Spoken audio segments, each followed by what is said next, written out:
Bienvenido a Palabra de Restauración. Escucha esta prédica que edificará tu vida. Bienvenidos a este lugar. Vamos a preparar nuestro corazón, que de hecho creo que lo que hacemos habitualmente entre semanas es eso, ansiar a reunirnos en este lugar, a tener una expectativa correcta del Evangelio, de entender la importancia que tiene el congregarnos como una familia verdadera en Cristo y no como llaneros solitarios, cada uno por su cuenta. Cuando la Escritura nos demanda no dejar de congregarnos como algunos tienen por costumbre, sé que ese pasaje es muy malversado y se utiliza normalmente para manipular a las personas y decirles, mire, si usted no está viniendo a una congregación, es porque usted está en pecado y tiene que venir, y es una manera de seguirle como un conducto regular. Pero la verdad es que no es así. La verdad es que históricamente esas personas estaban viviendo momentos de persecución, los sacaban de los lugares donde se encontraban y los mataban, los asesinaban. Entonces lo que realmente había en ellos era un temor de congregarse por miedo, ¿a qué?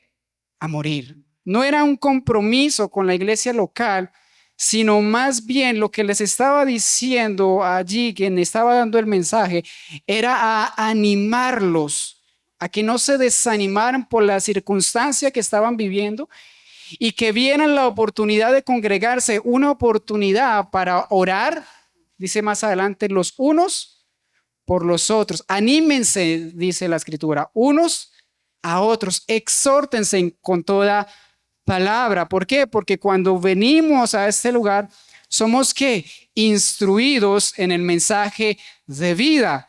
Y es la instrucción de la palabra de Dios la única capaz y eficaz de tocar las fibras de nuestro corazón y hacernos entonces volver a la persona de Jesús. Por eso, el congregar no es que sea meramente un requisito y verlo como que, ay, tengo que congregarme porque la Biblia dice no dejar de congregarlos. No, más bien es que no se distancie de este lugar donde el mensaje de Dios trae a nosotros vida y restauración. Porque a veces hay momentos en la vida donde por X o Y circunstancia nos volvemos un tanto fríos, un tanto apáticos al mensaje del Evangelio y lo convertimos en una rutina, y al volverse una rutina perdemos el interés y el enfoque por el cual nosotros venimos a este espacio, que es muy cortico de hecho. Si nosotros somos honestos en las tareas que hacemos durante la semana y digamos que pudiésemos hacer una tabla de comparación, el tiempo que dedicamos a Dios y el tiempo que dedicamos a otras actividades, la verdad es que nos asustaríamos de cuánto tiempo utilizamos para muchas cosas y lo poquito que realmente dedicamos para venir a escuchar un mensaje de Dios. Ojo, no es un mensaje que yo vaya a decir, Dios me mostró, Dios me reveló, no, sino que es un mensaje que parte del análisis serio, sincero, transparente de las Escrituras, viendo su contexto, y entonces que nos sirva como edificación para nosotros. Porque no es un secreto que en muchas ocasiones venimos cansados, venimos agotados, estamos pasando problemas, quizás cuadros de enfermedad, conflictos internos, conflictos externos, y todo ese tipo de cosas a la larga nos empiezan a robar la paz. Y empezamos a enfocarnos en la iglesia no como un lugar para encontrarnos con Dios, sino como una especie de mercancía o canje donde yo vengo a Él y Dios tiene que responder a base de mi circunstancia y venir a pedirle que Dios haga cosas a mi vida. Y tristemente las iglesias se llenan por eso, porque la gente tiene necesidad y vienen a buscar la respuesta a esa necesidad. Pero eso no significa que las personas asistan a una iglesia para recibir el mensaje de Dios, que en muchas ocasiones es exhortación, es corrección. Claro que también es bálsamo a nuestras vidas. Entonces perdemos el horizonte de por cuál venimos. Si de pronto alguno dice, hermano, creo que de pronto ese puede ser mi caso, yo les invito a que cada vez que vengan a este lugar, pídanle a Dios y órenle, Señor, dame un corazón dispuesto a entender lo que voy a hacer en esta mañana para ti. Que lo que yo pueda cantarte realmente lo pueda entender con mi mente, pero también que salga de mi corazón, aunque esté pasando momentos quizás de aflicción. Y que empieces a buscar a Dios más que por un milagro, más que por una respuesta, sencillamente por lo que es Él. Dice su palabra que lo busquemos a Él primeramente. Y entonces las demás cosas van a empezar a venir. ¿Por qué? Por añadidura. ¿Y qué es un añadido a algo? Hablemos de la ropa. ¿Qué pasa si yo tengo una camisa talla M y le coloco otro pedacito? Es algo extra. No hace parte de la camisa. Es algo que yo le coloco después.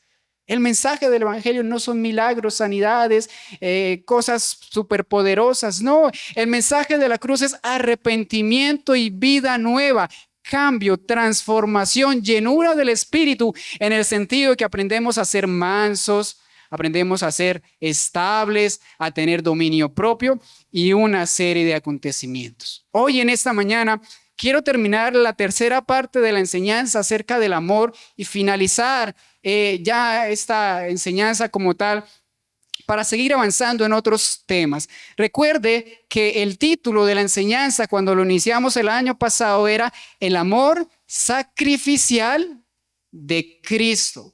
Y hablamos que Dios amó tanto a la gente de este mundo que envió a Jesucristo para salvación. Pero recuerde que ese amor no es algo que nosotros provocamos en Él. Es decir, nosotros no provocamos que Dios nos ame. Sencillamente Él nos ama y dice la Escritura que el amor consiste no en que nosotros hayamos amado a Dios, sino que Él nos amó a nosotros primeros. Pese a nuestra condición caída, Dios ha tenido misericordia y ha escogido un grupo de personas para adorarle y exaltarle para una eternidad. Y ha decidido completar una obra de restauración en todos aquellos que Él escogió para adorarle por una eternidad. Y dice en su palabra que el que comienza la buena obra, ¿qué pasa con esa obra? La perfecciona. No nos dice cuándo, solo dice que la perfecciona. Pero a la luz de la Escritura sabemos que ese grado de perfección no se alcanza de un día para otro, sino que es un estado de santificación que vivimos todos los días de nuestra vida hasta que partamos de este mundo. Y hablábamos en ese sentido que no es que nosotros hayamos querido buscar a Dios o que nosotros hayamos querido nacer para Él, sino que así como el viento viene y va y no lo vemos, sopla hacia donde quiere, decía también en el libro de Juan, capítulo 3, los versículos del 1 al 15, la historia de Nicodemo, que de la misma manera son los que son nacidos del Espíritu. Es decir, no es del que quiera, no es del que corra, sino de quién? Del que Dios tenga misericordia. Y si nosotros hemos entendido que Dios ha sido misericordioso con nosotros, Él demanda de nosotros una serie de responsabilidades. Hoy en día el mensaje motivacional está más enfocado en los derechos que tenemos, por decirlo de alguna manera, como hijos de Dios. Como usted es hijo de Dios, entonces nadie lo puede mirar feo, nadie lo puede mirar rayado, todo le va a salir bien. Es lo que enseñan, pero la Biblia enseña totalmente cosas diferentes. Sí, nos da una serie de privilegios, pero esos privilegios son condicionados a una responsabilidad personal, a unos deberes. Buscarle, adorarle, leer su palabra, conocerle a Dios. Pongamos un ejemplo sencillo. Cuando tú amas a alguien, ¿te gusta pasar tiempo con esa persona? ¿Nos gusta pasar tiempo con esa persona? Recuerden, sobre todo en la etapa de noviazgos, donde se ve más evidente esta etapa, que no importa usted dónde viva, se recorre usted la ciudad por ir a visitar a esa persona. No importa si está lloviendo, no importa si está ese día usted que se baña, se echa el perfume, si puede buscar un detallito, lo compra, lo lleva, corteja a la persona. ¿Por qué? Porque quiere pasar tiempo con él. Y verdad que a medida que pasan las horas, usted se da cuenta, ya nos tenemos que despedir. Se fue rápido el tiempo. Pero cuando una persona nos cae de la patada, como que entre más tiempo pasamos con esa persona, ¿qué pasa? Nos fastidia, se nos hace largo el tiempo. Tristemente, muchas veces como iglesia somos así. Tenemos apatía por el mensaje. Tenemos apatía por el que decimos que amamos. Uy, ese hermano sí predica y se extiende y lee y lee y lee. Y nuestra mente por allá a veces divagando en el arroz, en la ropa, en el arriendo, en tantas cosas. Y decimos que amamos a Dios.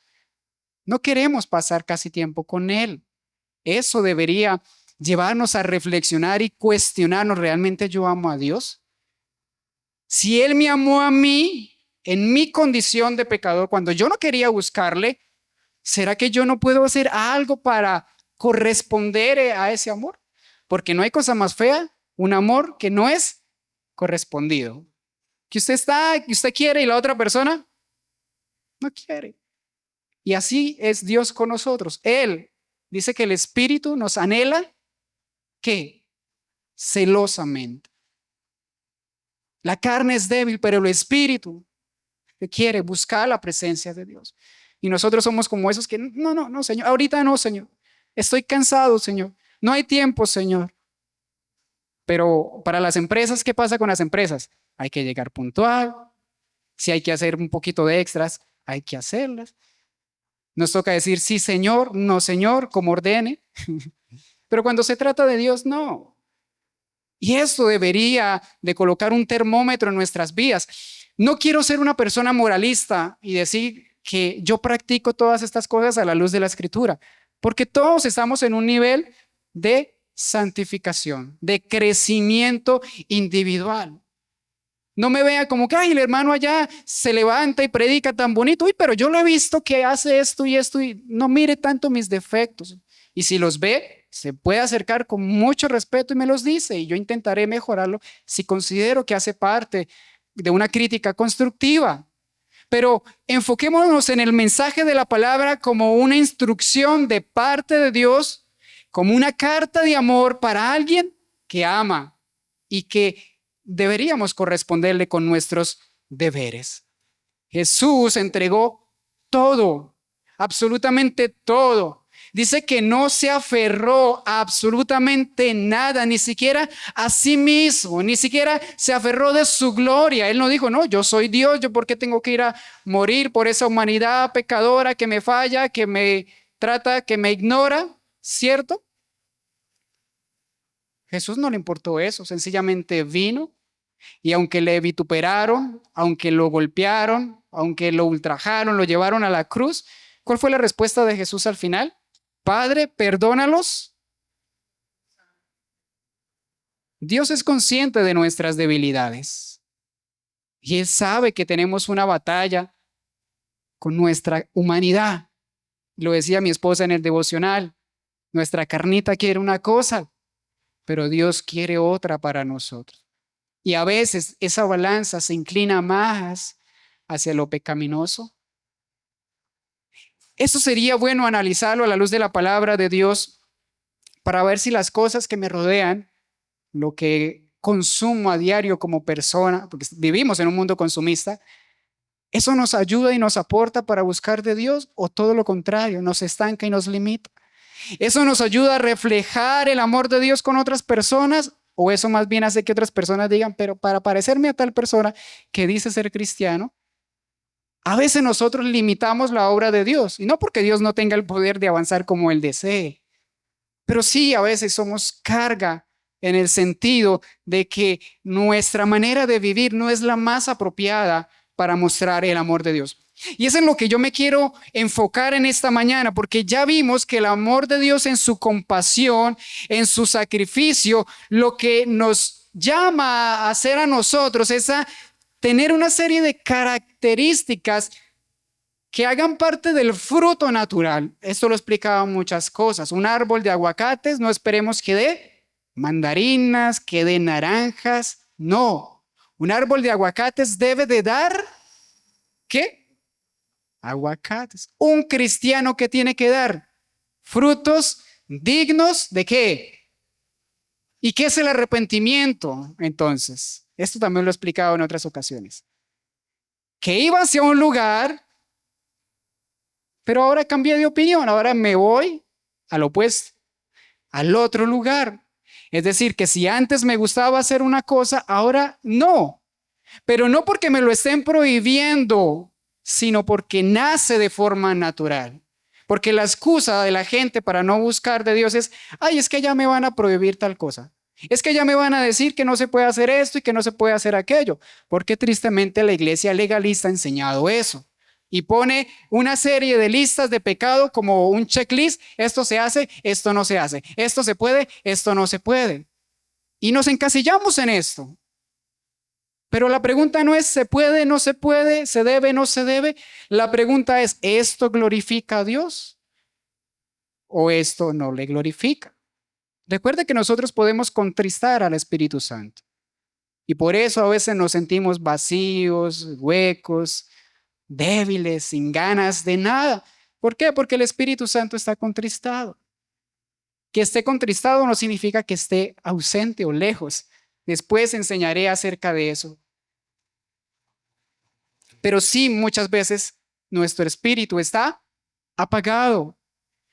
Y el Señor nos manda a que avivemos esa llama que hay en quién, en nosotros. ¿A través de quién? Del Espíritu Santo. Recuerda aquellos hombres que iban hacia Emaús, que iban tristes porque el Mesías había muerto y se les aparece Jesús. Ellos no sabían que era Jesús. Y Él comienza a hablarles. Y cuando Jesús les declara que es Él y los exhorta y les dice, ¿por qué andan desanimados? Nuevamente trabaja en ellos. Jesucristo se desaparece de su vista y dice ellos entre sí, ¿acaso no ardía en nuestros corazones cuando Él nos hablaba? ¿Acaso la palabra de Dios no puede provocar ese fervor en nosotros? Pero si no nos acercamos a la palabra de Dios, ¿cómo pretendemos estar avivados, animados? ¿Cómo pretendemos amar a otras personas cuando si ni siquiera nosotros mismos conocemos el concepto de lo que es el amor? Y recuerde que dentro de las características del amor que leímos en la segunda enseñanza, en 1 Corintios 13, 1 al 13, no vamos a ir allá, es un repaso sencillito, nos decía que aunque yo hablase todos los idiomas del mundo y no tengo amor, vengo a ser como un metal que resuena. Cuando hacemos las cosas sin amor, eso se ve. Y dice la palabra de Dios que si nosotros no amamos al que vemos, mucho menos a quién, a quien no vemos, porque Él estableció un mandamiento en nosotros. Hoy quiero que hablemos acerca del fruto o del amor como el fruto del amor de Dios, no como algo que nace de nosotros de forma natural, sino algo que ha sido depositado, derramado en nosotros para mostrar que somos cristianos. Dice el libro de Gálatas, ahora sí acompáñenme allí, Gálatas capítulo 5, versículos 22 al 26, libro de los Gálatas, capítulo 5, 22. Mas el fruto del Espíritu, ¿qué es? Amor, gozo, paz, paciencia, benignidad, bondad, fe, mansedumbre, templanza, y contra tales cosas no hay ley. Pero los que son de quién? De Cristo. ¿Qué pasa con ellos? Han crucificado ¿con qué? Con sus pasiones. Vivimos, dice, si vivimos el 25 por el Espíritu, ¿qué se nos llama a hacer? Andemos también. Y dice el 26, para aclararnos este punto, no nos hagamos vanagloriosos, irritándonos unos a otros y envidiándonos unos a otros. Si usted ha sentido envidia de alguien, eso es lo opuesto a amar a alguien. Si a usted le causa fastidio a alguien, eso es lo contrario, amar a alguien. ¿Cuál es el fruto de las personas que han nacido de nuevo? Repítalo conmigo: amor, gozo, paz, paciencia. benignidad, bondad, fe, mansedumbre, templanza. Hermano, y si hemos perdido todas esas, déjeme decirle entonces que estamos lejos de ser hijos de Dios. Si eso no se refleja de forma natural, es porque algo estamos haciendo mal. No es Dios el que esté haciendo mal las cosas. Somos nosotros. Porque dice, si andamos por el Espíritu. ¿Quién es el que anda por el Espíritu? ¿El Espíritu o nosotros? Nosotros somos los que andamos. Él nos asiste, pero quienes toman las decisiones, quienes dan los pasos, ¿quiénes son? Nosotros. Si decimos que somos cristianos, que nacimos de nuevo, esto tiene que salir, mire, natural. Claro, hay cosas que tenemos que trabajar. No estoy diciendo que de la noche a la mañana, pero debe de verse reflejado en nuestras vidas. Tienen que hacer parte de nuestro diario vivir. Y si no, analicemos por qué. ¿Por qué nos comportamos de esta manera? ¿Por qué me cuesta tener paz? ¿Por qué me cuesta tener gozo? ¿Por qué me cuesta, ayudar a otras personas? ¿Por qué me cuesta confiar en Dios? ¿Por qué me cuesta ser sencillo, humilde? ¿Por qué me cuesta estar firme ante una adversidad? No es porque Dios no esté interesado en ayudarnos, es porque nosotros hemos descuidado. Si usted quiere que una matica de aguacates, ¿será que Él los va a dar porque sí? ¿O hay alguien que trabaja la tierra, que le inyecta unos nutrientes que hacen que salga el fruto y que hay que cuidarlos? Y ustedes, los que saben de agricultura, ¿qué pasa si no se cuidan los cultivos? Se echan a perder, se dañan.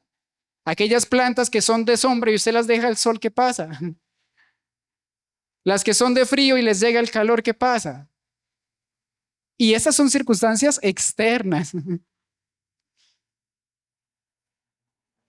Debemos aprender a que Dios trabaje en nuestra área o áreas débiles, pero tomar decisiones que ayuden a que ese crecimiento se haga una realidad. Mire lo que dice el libro de los Efesios en el capítulo 2, del versículo 1 en adelante. Carta a los Efesios, capítulo 2, versículo 1. Y Él os dio vida a vosotros. ¿Cuándo?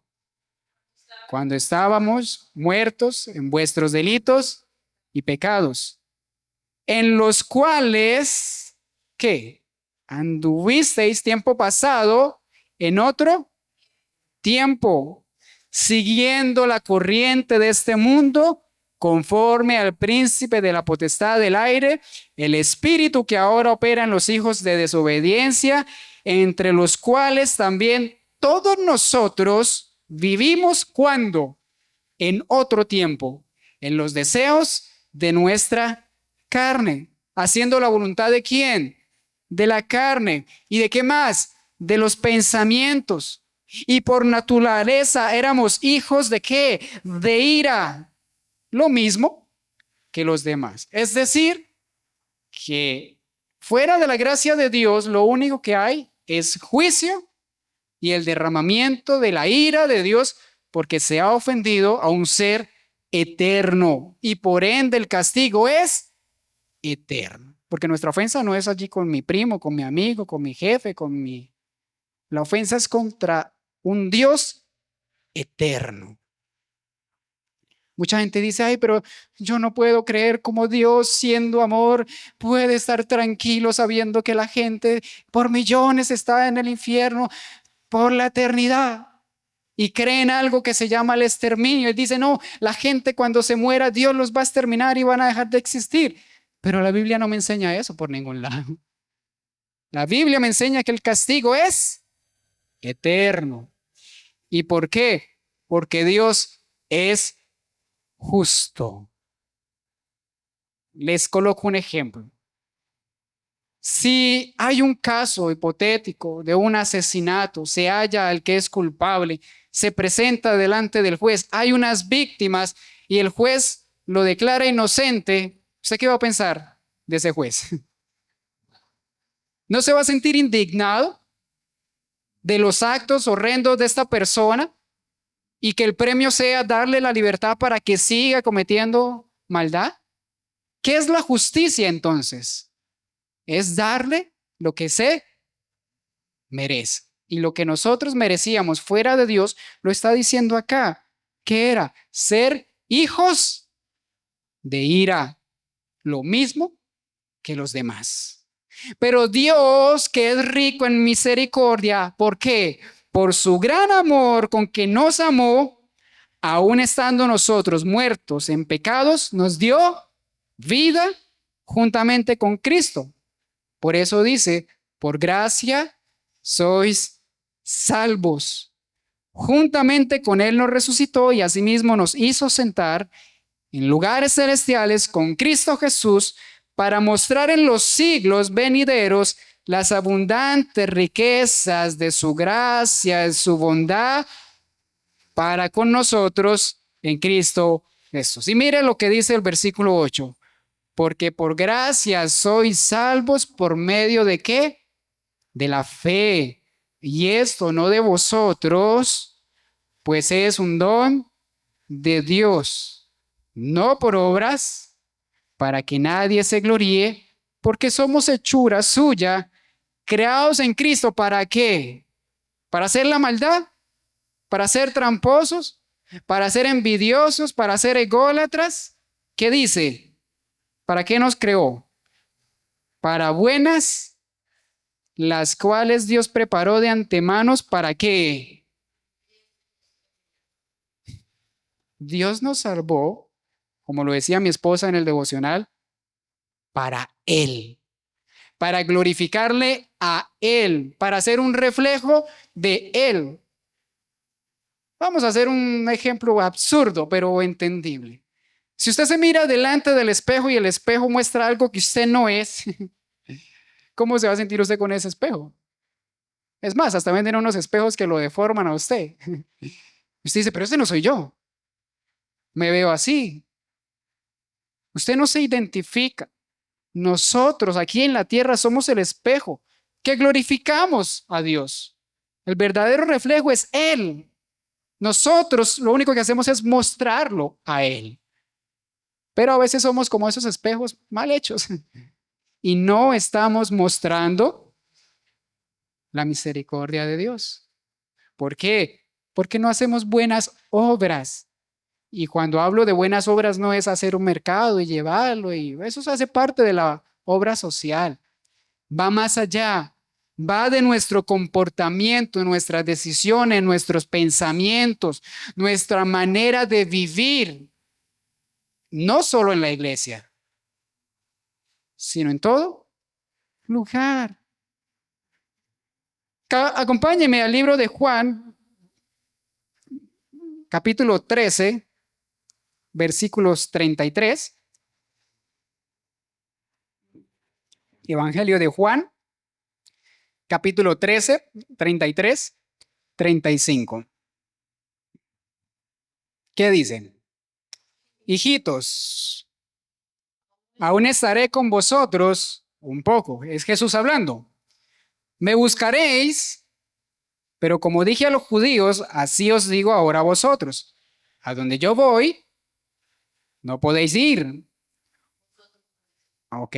Un mandamiento nuevo os doy. ¿Qué?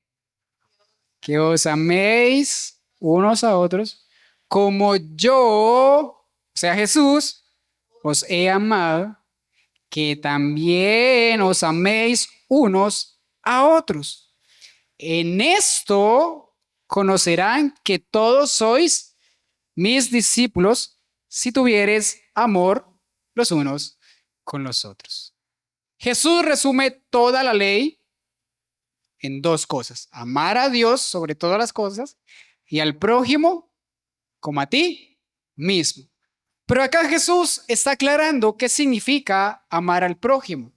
No es un amor de fraternidad, no es un amor de compasión, no es un amor de atracción, es un amor de sacrificio, de estar dispuestos a, por el bienestar de. Pero más adelante vamos a ver algunas cláusulas para que no malversemos esto.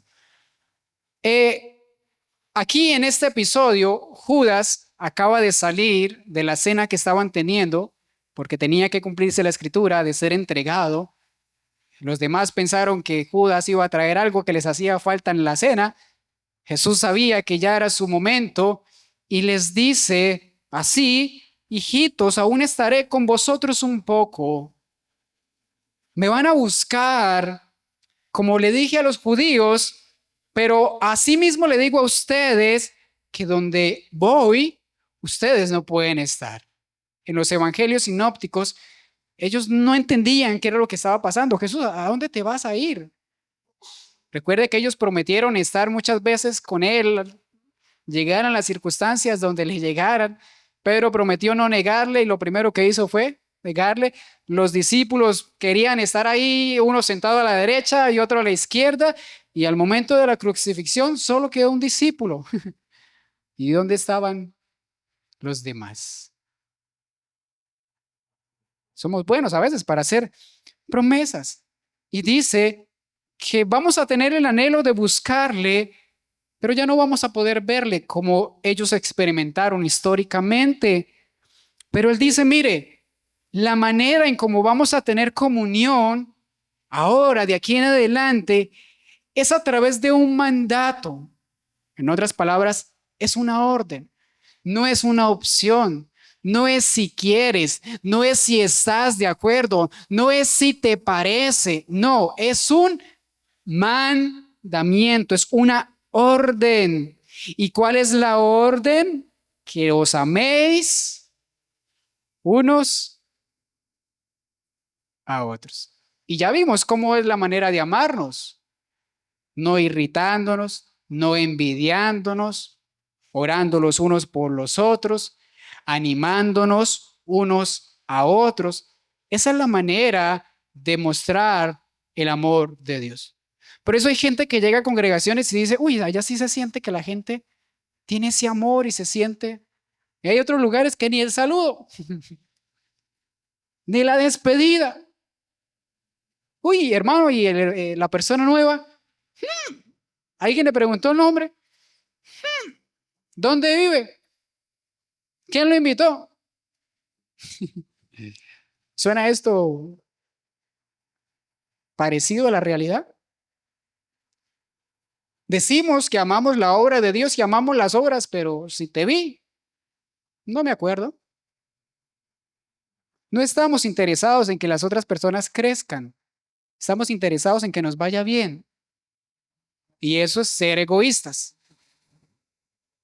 No estamos enfocados en que este lugar crezca. Estamos enfocados en seguir una rutina. Y es triste. Nosotros con mi esposa tenemos un plan de trabajo este año, algo personal de los dos. Queremos que este lugar siga avanzando, creciendo. Pero los invito para que ustedes también reflejen el amor que Dios ha puesto y depositado en cada uno de ustedes. No sea egoísta. No solo usted se beneficie de estos mensajes, compártalos con otras personas. Invite a otras personas. No, Andrés, es que yo no tengo la habilidad, me van a decir que no. Mire, quien va a convencer a las personas no es usted, no soy yo. ¿Quién los va a convencer?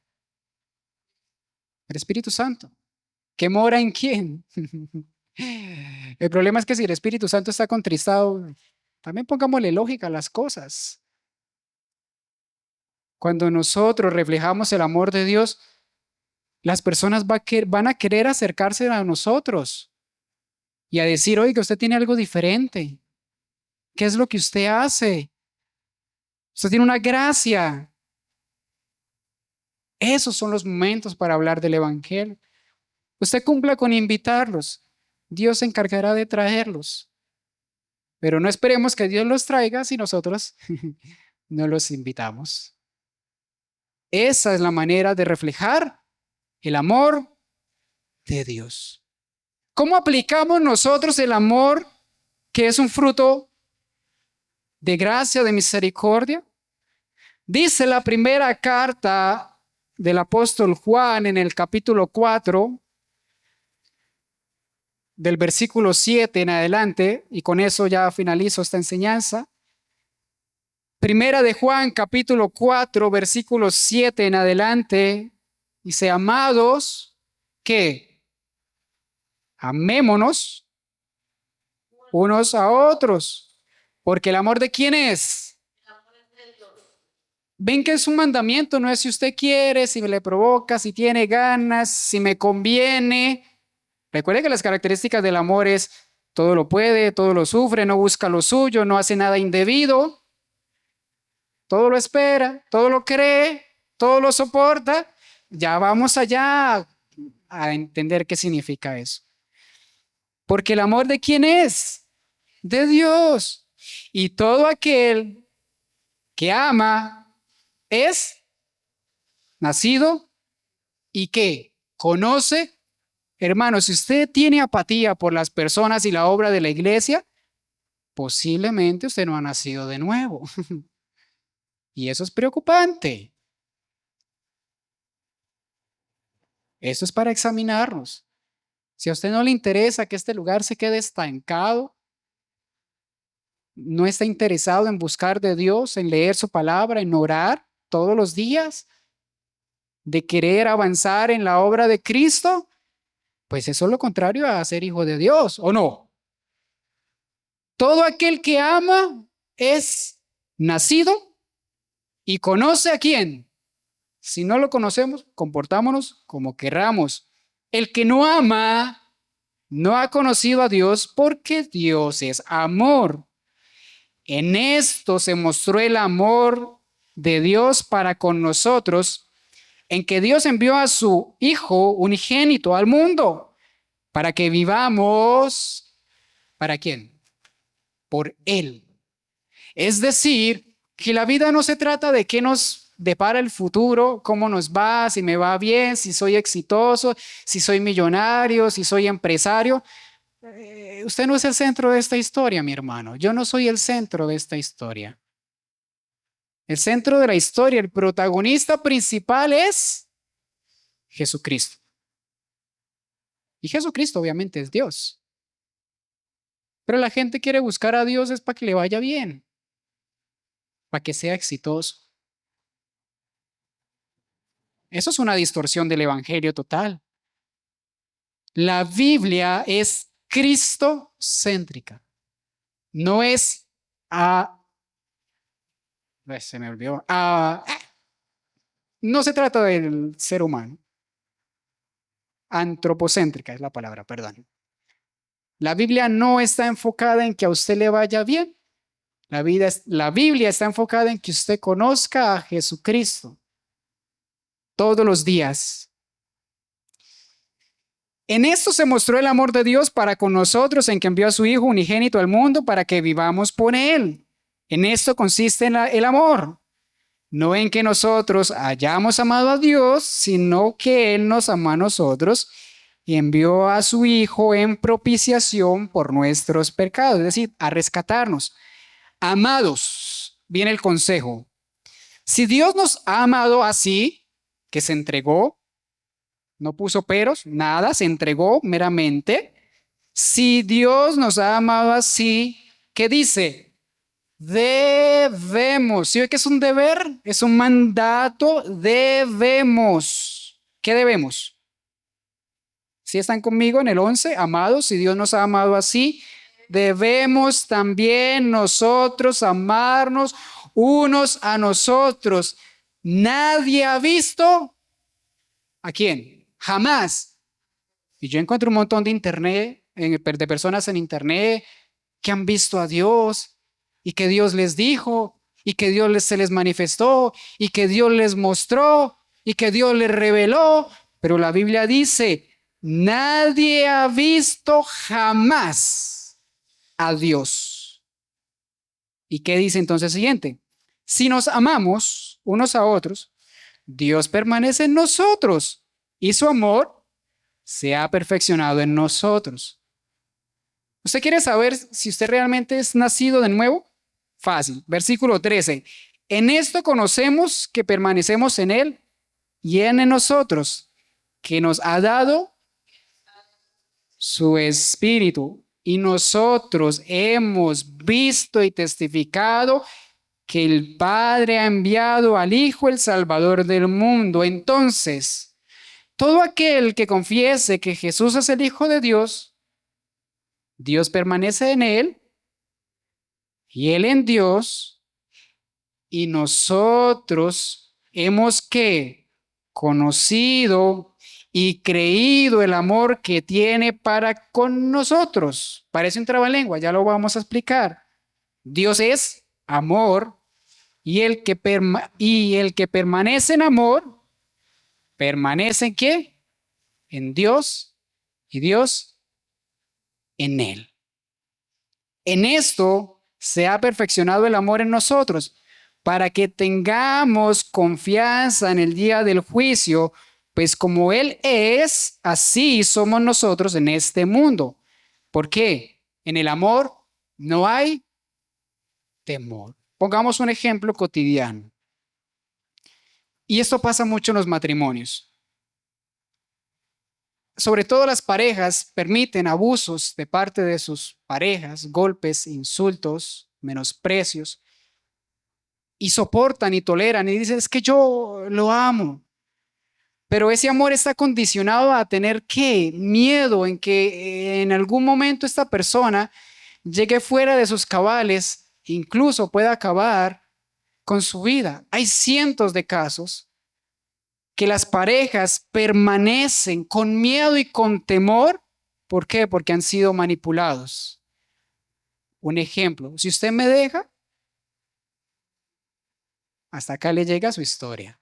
Para no ser tan gráficos, usted me entiende. O permanece con esa persona porque si sabe que si lo deja, va a tener unas consecuencias. Pero nosotros no buscamos a Dios porque tengamos miedo a condenarnos. Es que si yo no busco a Dios, entonces me voy a perder. Es que si yo no asisto a una iglesia, si yo no me congrego, entonces Dios me va a castigar, me va a mandar al infierno. Pero eso ya es una obra. Y leíamos anteriormente que nosotros hemos sido salvos, ¿por qué? Por gracia. No depende de nosotros. Es decir, en nosotros, si hay conciencia de que hemos nacido de nuevo, no vamos a tener miedo cuando nos toque presentarnos delante de Dios. ¿Por qué? Porque el perfecto amor echa fuera.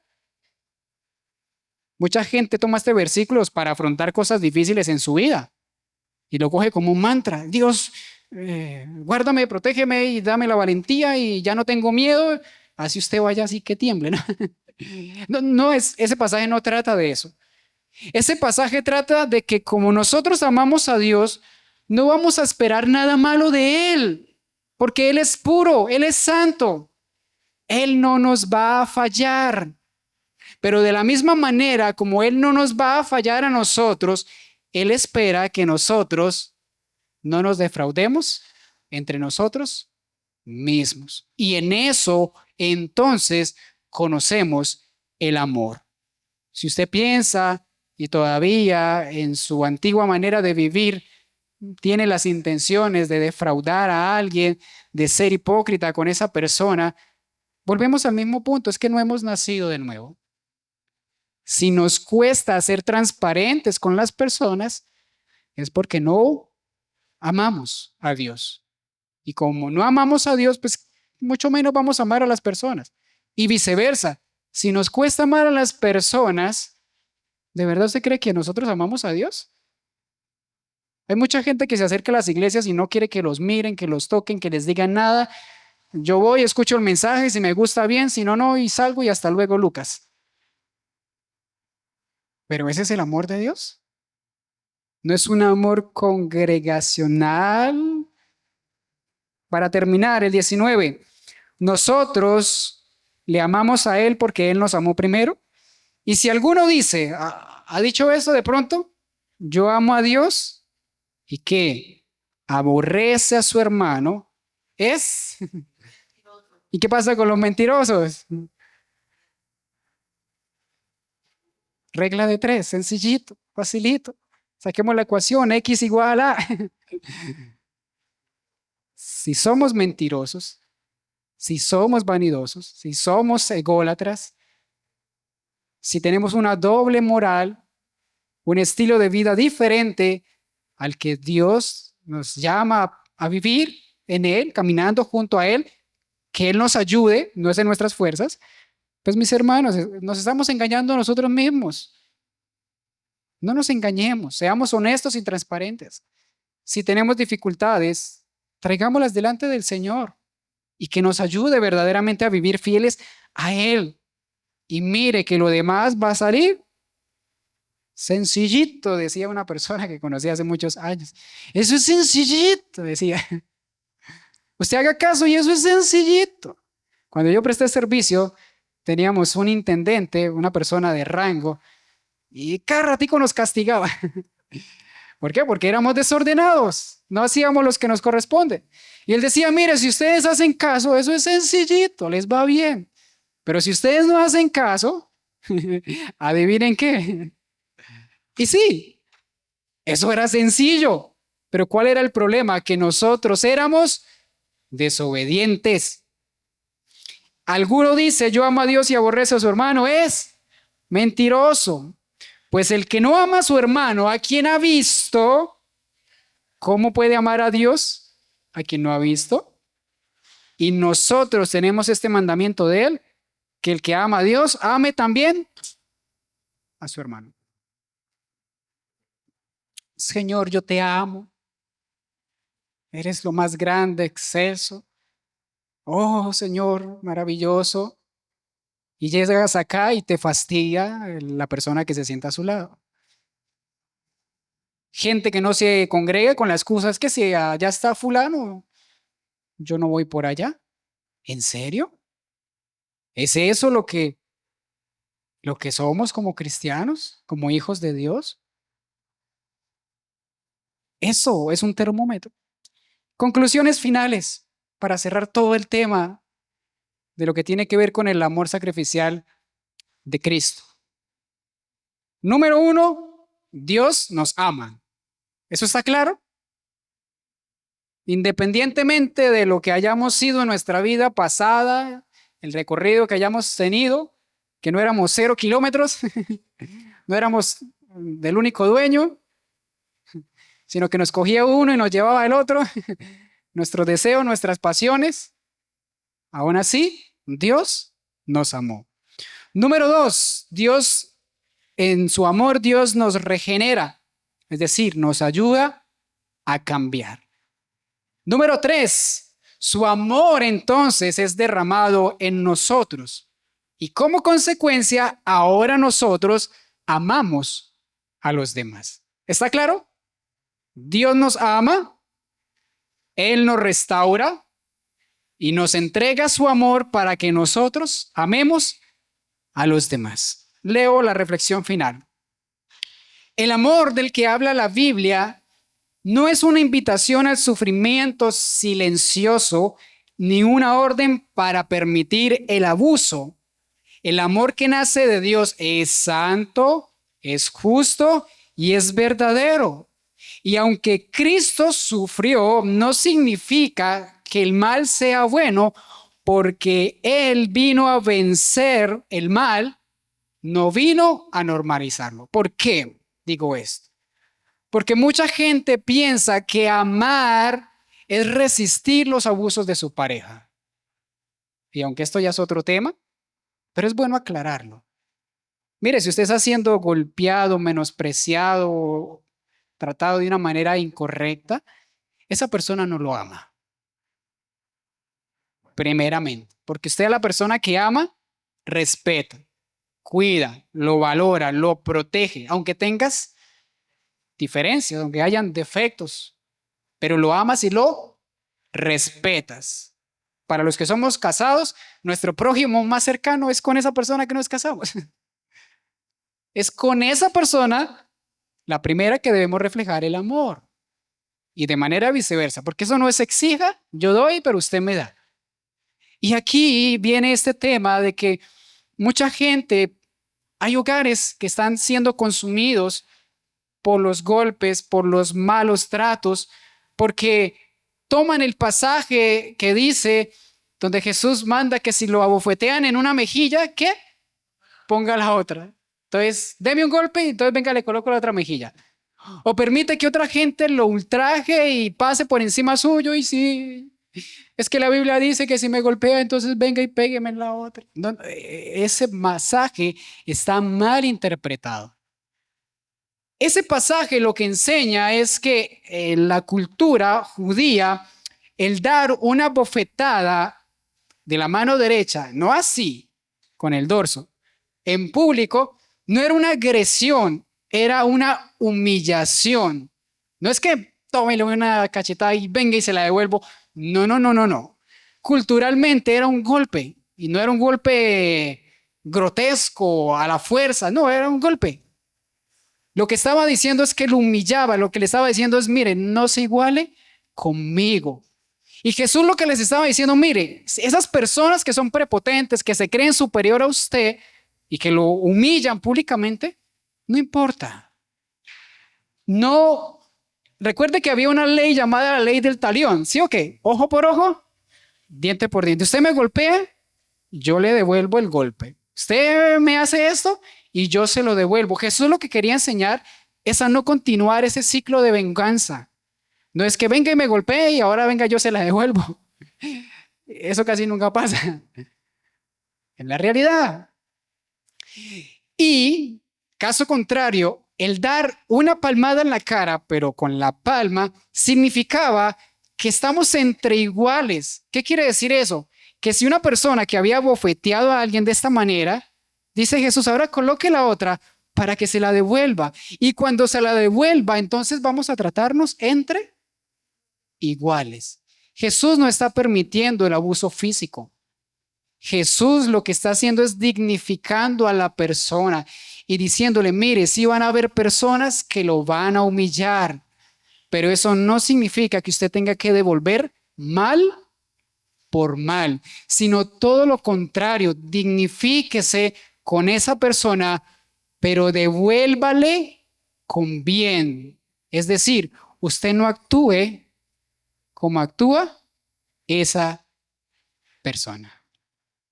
Eso es lo que está diciendo ese pasaje. Y vuelvo y digo, hay hogares que sufren esto. Yo crecí en esto. Vi en mi familia, en varias personas de mi familia, este tipo de abusos. Y es que yo lo amo, pero me golpea. Es que yo lo amo, pero me humilla. No, usted no lo ama. Usted le tiene miedo. Tiene cierta admiración, sí, pero si esa persona realmente lo amara, no lo trataba como lo trata. Esto lo que nos llama es a que nosotros aprendamos a mostrar el amor. En los hogares cristianos debería estar prohibido el abuso físico, el abuso emocional, verbal. Eso no hace parte de los hogares cristianos. Pero eso depende de quién, de cada uno de nosotros, de forma individual. Y antes de esperar que los demás den hacia nosotros, estar dispuestos a nosotros dar por amor a ellos. Aunque sí, aunque en ocasiones nos humillen, nos den esa bofetada en la mejilla. El Señor dice, dignifíquese, levántese de ahí, restáurese. Usted en Cristo es una persona importante y no de la manera emocional, emotiva, saca el campeón que llevas dentro. No, no. Es decir, que tú tienes un propósito real, verdadero con Dios. ¿De qué? De glorificarle en todas las áreas y aspectos de la vida. Mire, nosotros amamos porque Dios nos amó primero y ese amor que Él derramó en nuestros corazones no nos convierte a nosotros en víctimas, sino en personas restauradas, con dignidad, con valor y con un propósito. Es decir, deje de estar haciéndose la víctima Deje de estar diciendo yo no valgo, yo no sirvo, pobrecito de mí, nadie me quiere, todos me odian, mejor me como un gusanito. Todo ese tipo de cosas no hacen parte del creyente, porque usted tiene un valor en Cristo. Y por eso Él decidió derramar hasta la última gota de su sangre, para dignificarlo a usted como persona, pero para que usted y yo reflejemos el amor de Dios. En teoría, el amor bíblico, y cierro con esto, perdona, pero no encubre el pecado. Muestra gracia, pero no celebra la injusticia. Busca la paz, pero no a costa de la mentira. Sirve, pero no se deja destruir. Amar como Cristo no es soportar sin límites, es amar con verdad, con justicia, con santidad.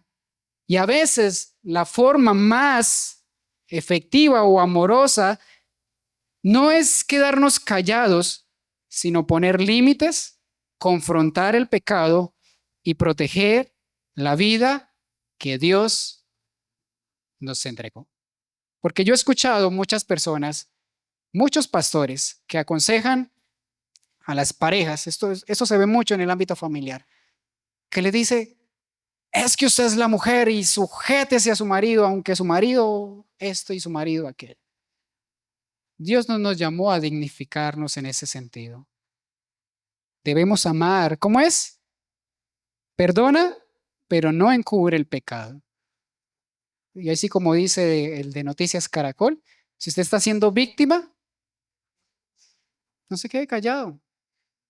¿Cuál es el problema? Que a veces nos quedamos callados por el qué dirán, qué pensarán. Y el problema es a la persona que usted se lo está contando.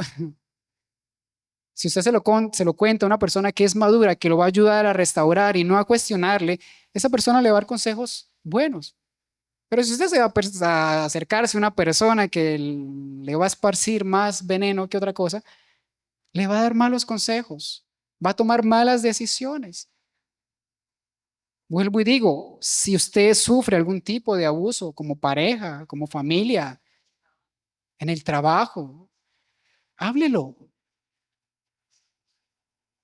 Háblelo con personas sabias. Muestre gracia, pero no celebre la injusticia. Mire, a veces, perdón si me extiendo 2 minuticos, prometido que son 2, estamos dentro del margen. A veces las personas se alegran de los fracasos de los demás, porque les tienen envidia. Y esto pasa mucho en los trabajos. Bueno, en muchas áreas, pero lo hablo a veces desde el ámbito laboral, que espera que usted se equivoque para mostrarle todos sus defectos. Y no que usted no se equivoca, y no que usted es el favorito del jefe, y no que tal cosa, y no que usted es el perfecto. ¿Por qué? Porque queremos vivir rectamente. Y la gente piensa que por vivir rectamente tenemos que comportarnos como los demás, que tenemos que acolitar sus mentiras, que debemos que acolitar su lenguaje, que debemos congraciarnos con su manera de ver las cosas. No. Si usted realmente ama a una persona, hable con la verdad. Y esto pasa mucho en los ámbitos de la religión tradicional. No es que yo no le digo porque va a pensar y dígale la verdad. Muéstrele a Cristo, aunque se enoje. Pero es mejor una verdad que duela que una mentira. Dios nos llama a vivir en su verdad. Busca la paz. El amor busca, no el conflicto, no la guerra. Y hay gente que es buena para ser cizañera, ¿sí o no? Y a usted le hicieron, no, eso, haga esto. Ni lo mire, ni lo determine. Y usted se dejó de decir eso, no, dígale esto y esto y esto y esto porque usted es esto. No, no, no, ¿acaso la Biblia no nos llama y dice, bienaventurados los pacificadores? No, a veces nosotros es con una malicia y sirve, pero no se deja destruir. Si alguien está pasando por encima de usted como persona, no tiene por qué permitirlo. Si Dios a usted le ha dado la madurez y la capacidad de quedarse callado, se lo respeto. Pero usted también tiene una dignidad como persona para poner límites con respeto, con autoridad, pero con respeto, mostrando el amor de Dios.